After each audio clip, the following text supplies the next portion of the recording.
अस्सलामुअलैकुम, मैं हूँ बीना। आप देख रहे हैं बीना का किचन, जिसमें मैं आज मिक्स सब्जियों के पकौड़े बनाने वाली हूँ। बहुत ही लजीज बनेंगे। और उसके लिए मुझे क्या सब्जियाँ चाहिए? बैंगन चाहिए, एक बैंगन चाहिए, दो प्याज चाहिए, और ये बड़ी वाली मिर्चें चाहिए जिसका कट लगा के अंदर से बीज निकालेंगी, और थोड़ा सा मैं मसाला इसमें डालूँगी, दिखाऊँगी। और 2 अदद मुझे आलू चाहिए, और थोड़े पत्ते मुझे पालक के चाहिए। इसके अलावा मुझे जो चीज़ें बेसन में डालनी है,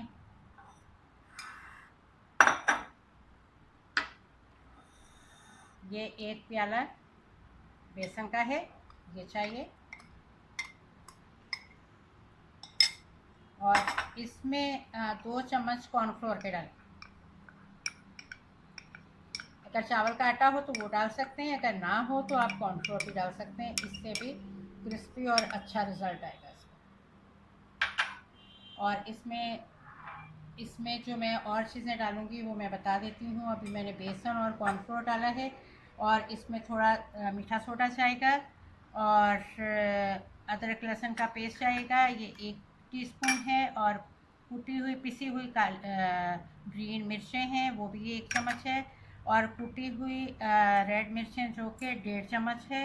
और एक टीस्पून साबुत धनिया है, 1 टीस्पून ज़ीरा है सफ़ेद वाला, और 1/4 हिस्सा अजवाइन है, और 1 टीस्पून जो नमक है, और 1/4 हल्दी का है। और ये चीज़ें इसमें जाएंगी, जिसमें ये मैं सोडा डाल रही हूँ, मीठा सोडा। और फिर ये नमक चला गया, और ये हल्दी चली गई, और इसमें ये मिर्चें चली गई, कुटी हुई मिर्चें। और इसके अलावा ये हरी मिर्च पिसी हुई, और ये अदरक लहसुन का पेस्ट,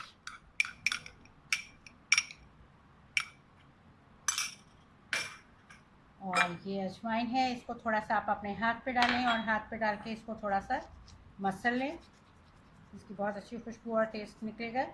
और इसी तरह से आपने ज़ीरे को इस तरह से हथेली पे लेना है, और इसको इस तरह से मसलना है। इस तरह से इसकी खुशबू और टेस्ट अच्छा हो जाता है। इसी तरह से ये साबुत धनिया है, इसको भी आपने इस तरह से करना है, और ये इसमें डाल दिया।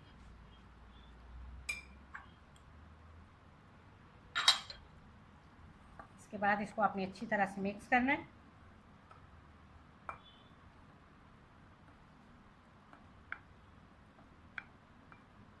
इसको भी आप पकौड़े तलने से कम से कम आधा घंटा पहले बना के रख दें।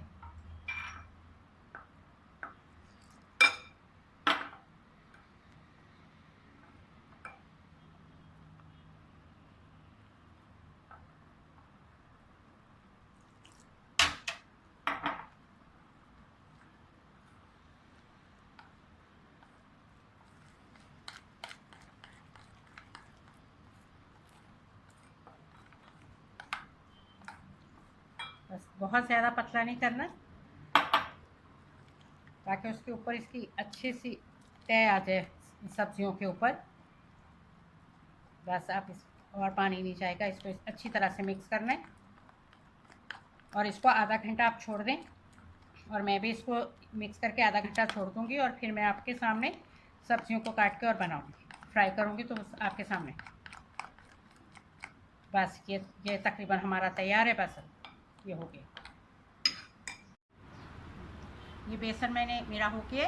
तो जब तक ये थोड़ा बेसन पड़ा रहेगा आधा घंटे के लिए, तो जब तक मैं पकौड़ों के साथ इमली और पुदीने की चटनी बना लेती हूँ। तो वो ये आपके सामने उसमें क्या चीज़ें जाएंगी।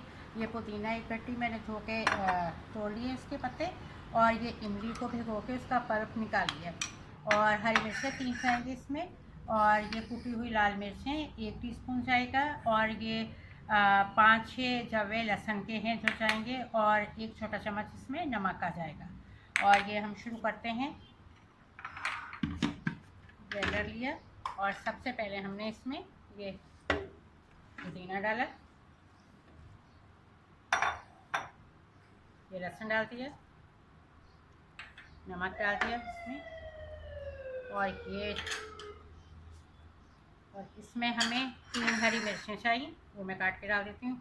और ये मैं इमली का पल्प में डाल देती हूँ। मैंने इमली को भिगोया हुआ था गर्म पानी में, और अब मैं इसकी गुठलियाँ और सब इसमें जो धागे होते हैं वो निकाल के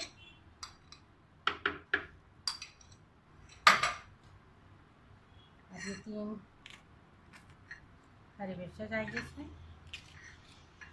बाकी अगर आप कम ज़्यादा कर सकते हैं तो आप कर लें, अपनी मर्ज़ी के, अपने टेस्ट के मुताबिक। और मुझे इसमें 3 डालें। इसमें थोड़ा सा पानी डालेंगे ताकि उसमें आसानी से हो जाएगा। अब मैं इसको आपको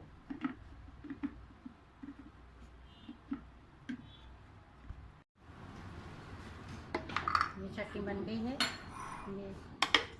ये पकौड़ों के साथ भी पकौड़े बनाएंगे तो साथ में सर्व करेंगे। ये बहुत ही मज़ेदार चटनी बनती है पुदीने की और इमली की, और ये आप बना के फ्रिज में कम से कम 2 हफ्ते तक रख सकते हैं।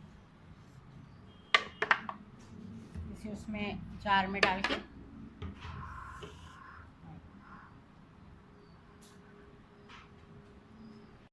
मिर्चों को थोड़ा सा सॉफ्ट करें दबा के, ताकि बीज निकलने में आसानी होती है। यूँ करें और उसके बाद इसमें आप कट लगाएं। और इसमें वैसे ज़्यादा बीज होते नहीं हैं, और आप फिर चम्मच की मदद से इसको निकाल दें।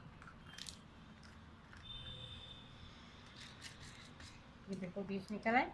और फिर इसमें ये इमली का पल्प है और इसमें थोड़ा चाट मसाला डाला है, ये इसमें लगा दें ताकि आपको ये फ्राई होगी तो ये मज़े का लगेगा इसके अंदर, और जो कड़वापन है वो ख़त्म हो जाएगा मिर्च का। इस तरह से करके ये सारी हमने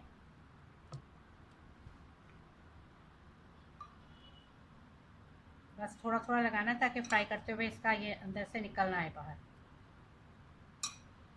ये इस तरह से कर लिया। और ये प्याज को इस तरह से काटना है, क्योंकि इस तरह से हम इसको फ्राई करेंगे इसके रिंग करके। ये मोटा मोटा थोड़ा काटना है इस तरह से। और ये आलू है, और ये अब हम फ्राई करते हुए मैं ये दिखाती हूँ। ये पालक के पत्ते ये मैंने धो के सुखा लिए, और ये एक अदद बैंगन है जिसको मैंने धो लिया है। ये अभी मैं काटूँगी जब फ्राई करने लगे, वरना पहले से काला हो जाता है काटूँगी।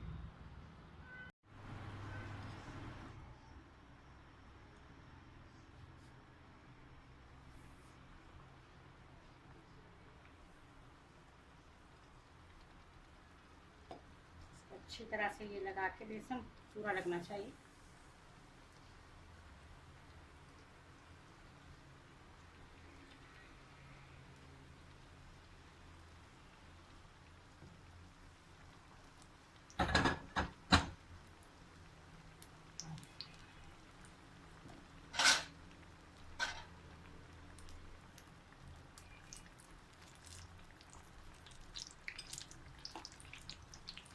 पानी में पड़ेगा ना, एकदम से चिपकता नहीं उससे।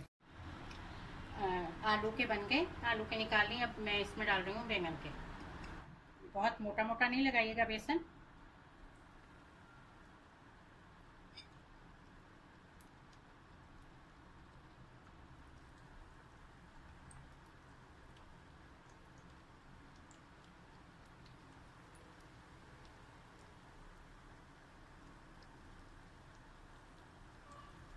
थोड़ा मोटा मोटा लग जाता है, इसको आप इस तरह से करके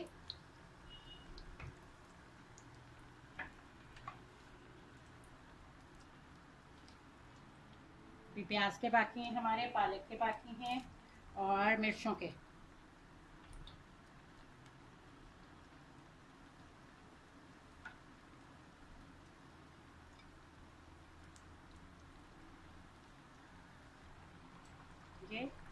ये बैंगन के हो गए। अब इसको हम निकाल लेते हैं। कलर बहुत प्यारा आ गया है, और ये अंदर से जल्दी से गल जाते हैं। बैंगन है फ़ौरन भाप में गल जाते हैं।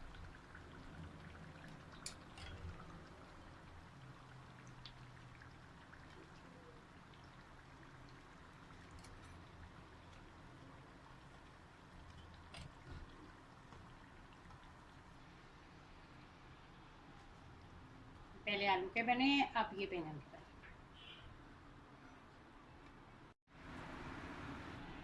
ये पालक के हैं। इस तरह से पत्ता लिया, इसको धो के पत्ते को मैंने सुखाया हुआ है। पालक के सारे पत्ते धोए और फिर इसको सुखा लिए। खुल जाएगा खुद ही अगर डालते हुए ये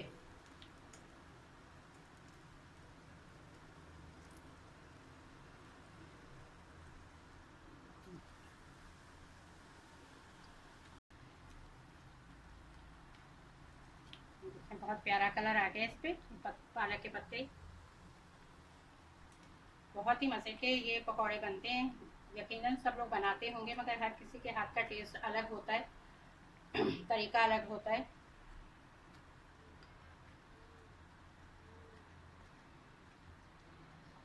मिर्चों के अगर पूरे नहीं भी बने ना, ये मिर्चों पे लगाया आपने अच्छी तरह से, क्योंकि इसके अंदर वो इमली का रस डला हुआ है, तो आपको इसको अच्छी तरह से कवर करना पड़ेगा इस तरह से, ताकि वो निकले ना।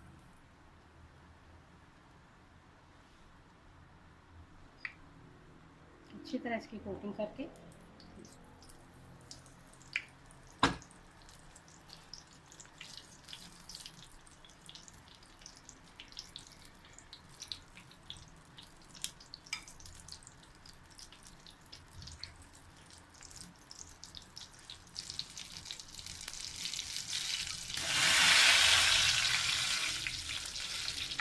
ये मिर्चों के भी तैयार हो गए।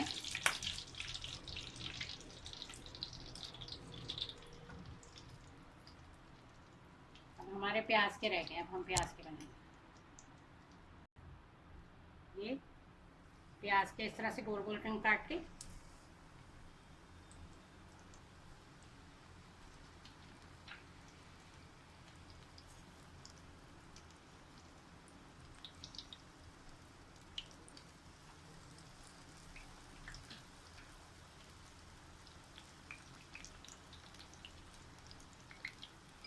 फूल भी जाए रिंग तो कोई बात नहीं है, वो भी अच्छे लगेंगे।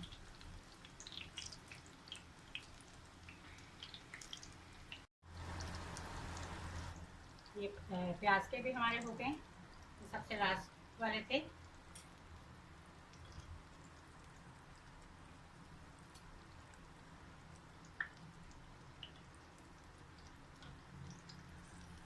तो बिल्कुल जलेबी की तरह, लेकिन ये सारे पकौड़े हमारे तैयार हो गए हैं। ये मिर्चों का है, प्याज का है, इसमें इमली का और चाट मसाले की फिलिंग की थी मैंने, और ये आलू के हैं, ये पालक के हैं, ये बैंगन के हैं, ये पुदीने की चटनी, पुदीने और इमली की चटनी जो मैंने बनाई थी वो है। इसके साथ खाइएगा और ये बहुत ही ज़रूर ट्राई कीजिएगा, बहुत ही मज़ेदार बनेंगे। अल्लाह हाफ़िज़। इंशाल्लाह ताला फिर नई रेसिपी के साथ हाज़िर हूँ।